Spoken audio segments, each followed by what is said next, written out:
Welcome everyone to Vested Interest. This is Shane back again with another monthly wrap up here. In this video, we are going to cover the dividends and options that we received in March. We are, 4 or 5 days into April now. I think it's the 5th here. So time to take a look back at March and wrap up that one, put a bow on it. But before we get in the video, I'd like to take a moment to thank everyone who's taken the time to watch, comment, and like the videos, and a special thank you to those who subscribe to the channel. I really do appreciate it. The channel continues to grow because of people like you. Now, for those of you who may be stopping by for the first time, on this channel, we focus on dividend growth investing, buying stocks in good companies that pay growing dividends and hold for the long term. It's not rocket science, in my opinion. The best way to do anything, keep it as simple as possible. So it really boils down to consistently investing, dollar cost averaging, whether that's weekly, bi-weekly, monthly, quarterly, and once a year, whenever you get your tax returns, whatever it is, into growing, into stocks with growing dividends, growing companies, positive cash flow that covers the dividend, and a high return on their invested capital. I cover all my investments activity in the portfolio on this channel. I do not have a paid Patreon account, no paid paywalls or any other site that I send you to that you've got to access or pay for to see what I'm doing, like other YouTubers might charge you. We all have enough to pay for, so it's free to see what I'm doing. But if you would like to help me out, if you could take a moment, hit that thumbs up down below, hit the subscribe button, make sure you're subscribed to the channel, join us on this journey to financial freedom, join the Vested Interest community, hit that notification bell so you're notified whenever we put out any new content, and drop a comment down below. Let me know what companies paid you dividends in the month of March. What options did you get into? What companies are you running options on? I a lot of times do a wheel strategy on options. So basically it means I run a covered call when I have 100 shares. Then if they get called away, I run a cash secured put with the cash and then run that wheel. And sometimes the company runs way up and we stop running and we find somewhere else to reallocate that cash or another position to do that on. That's kind of my philosophy around that. Let me know what yours is. And with that said, let's get in and kind of put a bow on March and wrap up the dividends and options received so we can see where we stand for the year and where we were for the last month.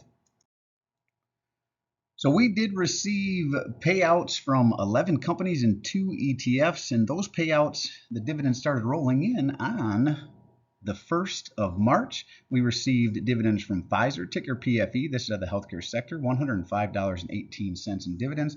This is one below my cost basis. I am looking to add on. I'm not looking to add a ton, but I'm looking to nibble on this one as long as it's below my cost basis. A couple shares maybe every other week or every week here, as long as it's under my cost basis. Kroger, ticker KR, out of the healthcare sector, or not healthcare, out of the consumer staples sector, paid us $29. This one is not under my cost basis. I am not looking to add. I think it needs to pull back a little bit before I add any more. Enbridge, ticker EMB, out of the energy sector, paid us $116.88. Looking to add here as well. J&J has recently pulled back below my cost basis. And they did pay us out $130.27. J&J is out of the healthcare sector. We are looking to add here. I actually ordered a couple more shares, put in an order for a couple more shares this week. I believe they hit it, the price target I was looking to buy them at. Tune back in on Sunday morning for our portfolio update to see what else I added to my portfolio, but I believe I did add a couple more shares of J&J this week. LyondellBasell, ticker LYB, out of the materials sector, paid us $144.78. Not looking to add here, would like more of a pullback. Next Era Energy, ticker NEE, is out of the utility sector here. This is a utility company, paid us $84.93. Might nibble a little bit here. It is above my cost basis, but still seeing some value there in the utility sector overall. NEE is still looking attractive in my opinion. Ticker O, the monthly paying REIT out of the real estate sector, paid us $54.79. And this one also is below my cost basis. I think my cost basis is 57 or 58 per share, somewhere in there.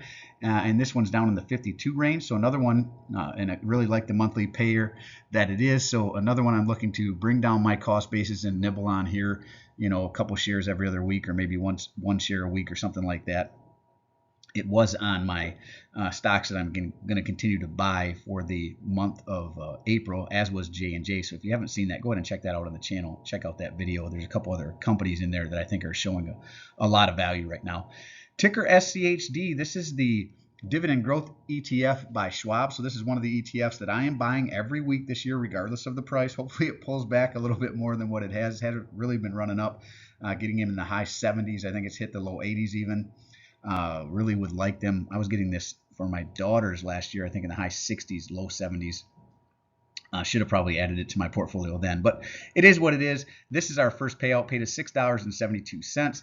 HVT, this ticker HVT, this is Haverty out of the consumer discretionary sector. It's a furniture company. They paid us $30.86. Another one I am not looking to add to. If there was more of a pullback here, I might nibble a little bit. Valet, this is one I am adding. I think I added some more this week as well. Ticker VALE. I set target price on this one in the low $12 range. I think it's even dipped down into the $11 range. So my cost basis is in the $13 range. Would love to bring that down a little bit. Really like this company as a long-term sneaky EV play. They are a mining company out of the materials sector. They do provide, some nickel and some other metals that are going to be used for the EVs in the future. They also provide a lot of steel. They have a shipping segment as well, so they're not just the mining company. They have their hands in some shipping also. VTI, another weekly buy that I'll buy regardless of what the price is. This is the Vanguard ETF that I've been buying, and it is the total United States stock markets. All the companies within the United States stock market, they paid us $10.02. First payment from them, just like SCHD was. And last but certainly not least, on the 29th, Bank of America, ticker BAC, out of the financial sector, paid us $38.22. And Kraft Heinz, ticker KHC, out of the consumer staple sectors, paid us $74.65. Bank of America, I have not been adding to. It has run up. I would like them to pull back below 34 per share, and then I'd look to add to them again.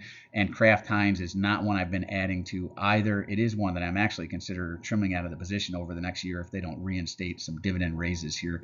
We'll see. Hopefully they do. They have not done so in the past few years. When I bought them, I knew that they were a bit of a turnaround play.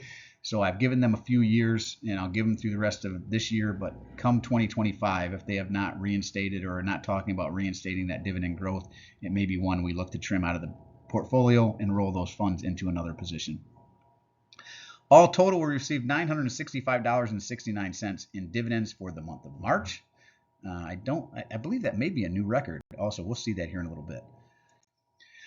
So total dividends so far received for the year, $2,298.59. We received $478.27 in January, $854.63 in February, and we just took a look at the $965.69 for March. And as you can see, I have them color-coded, so next month in April, well, we're in April already, but next month, whenever we do this update here, you'll see the increase from January to April, and then April pays out again in July and September. February pays out again in May, August, and November. And March, the companies that paid out in March will pay out again in June, September, and November. So I have them color-coded for when the companies pay out.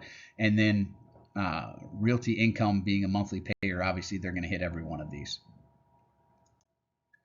Now to options. It was not as good of a month in options with a lot of the plays I put out there just didn't get hit. And then the last week of the month I went on vacation, so I didn't even put any options out there. Not a great week, but we did have some that hit. $55.35 in total. You can kind of go through these three here that we hit. Bank of America, we stopped running options on that. You can see here we were running options on $33.50 per share. Like I said, they're up in the 36. I think they even hit $37 per share mark. So we've stopped doing those. Nutrien, same thing. It's run up a little bit. I think it's in the $54, $55 per share range now. So we're looking at some other options plays out there. We did try to put some of these out this past week. I don't think they hit either. I don't think it was Nutrien. I think Kraft Heinz was one that we're trying to, since they're not raising their dividend, try to run some options on that one to generate some additional income there. But none of them have hit. The market's been crazy, really run up here in the month of March. So far, heading into April, it looks like it's on a bit of a downturn, which I kind of was expecting. Whenever you start hitting all-time highs, you're going to have a bit of a pullback, and we're seeing that now. Plus, you have some jobs. The Fed has indicated that which I always thought they would, keep rates higher for longer, and the jobs is still screaming along. New jobs reports. I think today was another jobs report where they were expecting in the 200,000 jobs added range, and we hit 300,000. So that's going to help fuel inflation a little bit as people go back to work, and as people get good jobs, good paying jobs, which is what we have right now. That does push inflation up a little bit, at least what we're seeing right now. Now, total options, again, I'm not color coding these because options are just a monthly thing. We get what we get. $73.35 in January. February, really good month in February, $434.40. March was the 55.35 we just saw. All total so far, $507.75. So it is a little bit extra income that goes back into the portfolio. So I do like that. Helps grow the portfolio a little bit faster. You just have, up and down. Some months are real good. Some months are not so much so, right? So far, February has definitely been our best month. March cash flow with the dividends and the options received was at $1,021.04. So that's nice. Right now, the portfolio is generating a little over $1,000 a month in options and dividends. It's actually about to cross over $1,000 a month in just dividends. So options will just be a bonus. Total dividends received for the year, you saw $2,298.59. Total options, the $563.10. And total cash flow so far for the year, $2,861.69. Now you can see the year over year and month over month increases in the dividends. I'm going back to the beginning of the portfolio all the way back to when we started it in March of 2021. So you can see that. Now you will notice here, March is the $965.69. Where we sat last year at $632.44. That's a 52.69% increase from where we sat last year to where we currently sit. So very nice to see that dividend growth from one year to the next. And then, like I said, you can pause this and go through month to month, but you can clearly see the year over year increases and even the month to month increases. Nice stair steps up, nice stair steps up. That's what you're looking for. That is that dividend snowball in effect, right? As we add new capital, as positions in the portfolio pay out dividends, as they increase their dividends, it just continues to add to that snowball, and that snowball continues, like you push it down a hill, to get bigger and bigger and grow faster and faster over time. I don't know how many of you got a 52.69% increase in your income this year or over the, from this time last year, but right now that's where I'm at, sitting at dividends. Last month in February was even a bigger increase. I think it was an 80% increase there. So very nice to see those year over year increases. And this shows you a very good visual representation of that growth, short of the July one here, right, where we sold out of quite a few positions in that month in that year in 2023 and reallocated some funds. This looks a little funky in June because we did have a special dividend that doesn't typically get paid. So I'm looking forward to seeing where we're at actually without that special dividend. You can see it drop back. That wasn't really a drop back. That was actually because we received LyondellBasell paid a extremely large special dividend back here in 2022 that they haven't paid since. Well, that's it. Let me know what dividends you were paid out, what options you might have been running for the month of March. Hopefully you had a better month than I did for options. Again, I throw out plays. I'm pretty conservative on them. I'm not looking to try to, break the bank or make $1 million in options. So I'm pretty conservative. So a lot of times they just don't get accepted. And it is what it is. I'm trying to keep the positions while still creating some options premium. So that's why I'm doing it that way. And sometimes positions run up, like Bank of America. If you've been watching the channel, Bank of America ran up. We kind of got caught with some cash, and we reallocated those funds across the portfolio, which helped our dividend overall payout. So I was fine doing that. Well, as always, appreciate you stopping by. If you haven't done so already, don't forget to show me some love. Hit that thumbs up, ring the notification bell. Most importantly, hit the subscribe button. Join us on this journey to financial freedom. Join the vested interest community. Hopefully, you're on your own investing journey as well. And that is what this channel is all about. I am trying to show you real portfolio built out over weekly, monthly, quarterly, every year to see how they progress, to give you some confidence. To be able to start your own portfolio. I do not have a background in finance. I didn't go to college for finance. I do have a college degree, but it's not in finance. My parents, don't have an investing account. My dad was in the union, so he has a bit of his retirement account is through the union. He doesn't have any kind of brokerage account or anything like that, so I didn't learn it from any of my family members. I'm learning as I go, and I'm sharing what I'm doing and what I'm learning with you, so hopefully you can learn from my mistakes whenever I make them. We're all going to make mistakes.